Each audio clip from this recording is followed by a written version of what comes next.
most people think they have a motivation problem. They say, I just need to be more disciplined, or I need to focus harder. But in reality, most people don't have a motivation problem. They have a learning problem. They were never taught how to learn effectively. If you improve the way you learn, everything changes. You study less, but remember more. You feel less overwhelmed, but make faster progress. And instead of constantly starting over, you actually build momentum. So in this video, I want to show you how to fundamentally upgrade the way you learn anything. First, you need to understand one simple truth. Learning is not about consuming information. It's about transforming information. Watching lectures, reading books, highlighting notes, that feels productive, but it's mostly passive. And passive learning gives you the illusion of progress without the results. If you want to improve the way you learn, shift from passive consumption to active engagement. That means you don't just read a chapter, you close the book and try to explain the main ideas from memory. You don't just watch a tutorial, you pause it and apply what you've learned before moving on. Your brain doesn't strengthen when you recognize information, it strengthens when you retrieve it. This is called active recall, and it's one of the most powerful learning tools available. Instead of rereading your notes 5 times, read them once, then test yourself. Ask questions. Write down everything you remember. Struggle a little. That struggle is not a sign of failure, it's a sign that learning is happening. The second principle is spacing. Most people cram. They wait until the last minute, then try to force everything into their head at once. It might work short term, but almost all of it disappears within days. Your brain needs time and repetition to build strong connections. Instead of studying something for 4 hours in one day, study it for 1 hour across 4 days. Revisit the material just as you're about to forget it. That small effort to recall something again strengthens the neural pathway dramatically. Learning is like training a muscle. One intense workout doesn't build strength. Consistent sessions with recovery in between do. The third upgrade is depth over volume. Many learners try to cover as much material as possible. They rush through chapters, courses, and videos. But speed is useless if you don't understand. Real learning happens when you slow down and ask better questions. Don't just ask, what does this mean? Ask, why does this work? How does this connect to what I already know? Where could this fail? The more connections you build, the stronger your understanding becomes. Your brain stores knowledge in networks. The more links you create, the easier it becomes to retrieve and apply information later. Another powerful strategy is teaching.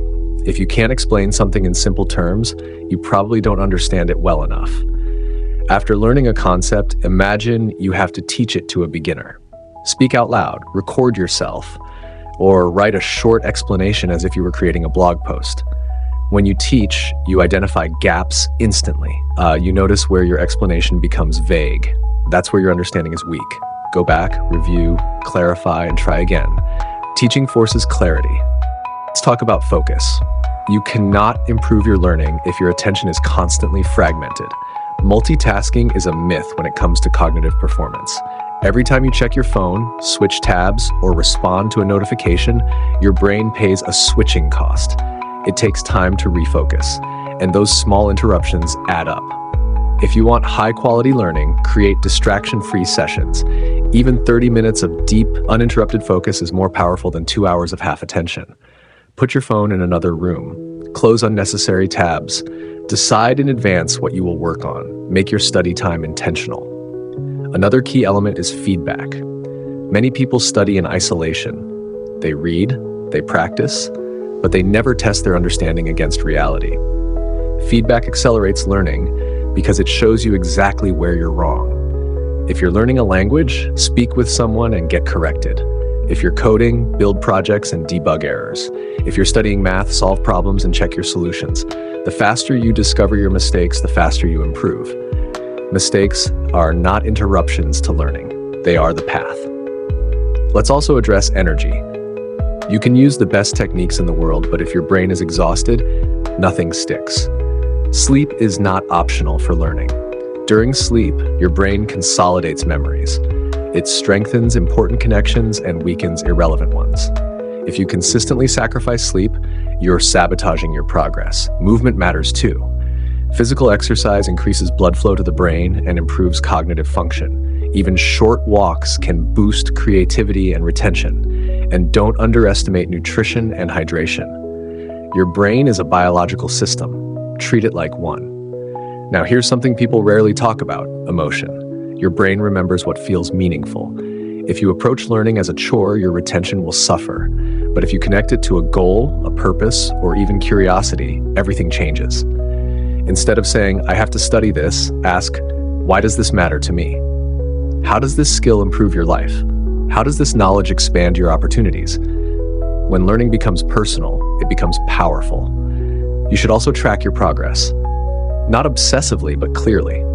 When you can see improvement, even small improvement, your motivation increases naturally.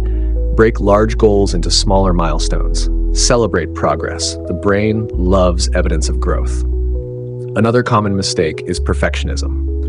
Many people wait until they feel ready before they apply what they've learned. They think, "I need one more course," or "I need more preparation." But learning becomes solid when you use it in the real world. Start before you feel ready. Build small projects. Have imperfect conversations. Write imperfect drafts. Action reveals what you actually need to improve. Overthinking keeps you stuck in preparation mode. Let's talk about identity. The most effective learners don't just use techniques, they see themselves differently. Instead of saying, "I'm bad at math," or "I'm not good at languages," they say, "I'm someone who is learning this."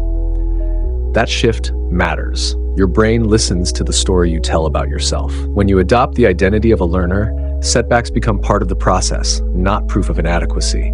You stop protecting your ego and start protecting your growth. You should also design your environment to support learning. Make it easier to start than to procrastinate. Keep your materials visible and ready. Remove distractions in advance. Reduce friction. Motivation often follows action, not the other way around.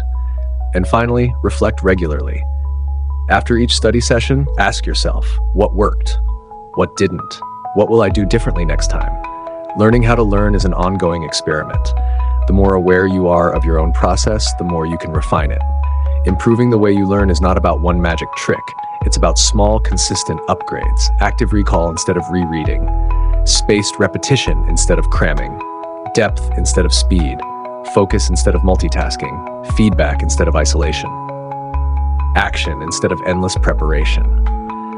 If you apply even 2 or 3 of these principles consistently, you'll notice a dramatic difference. You'll feel more in control, you'll retain more, and most importantly, you'll stop doubting your ability to improve.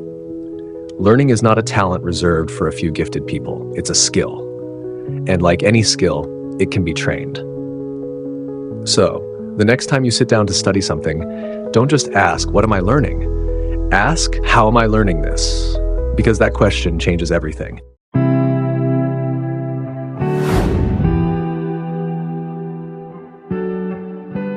If this helped you, consider subscribing.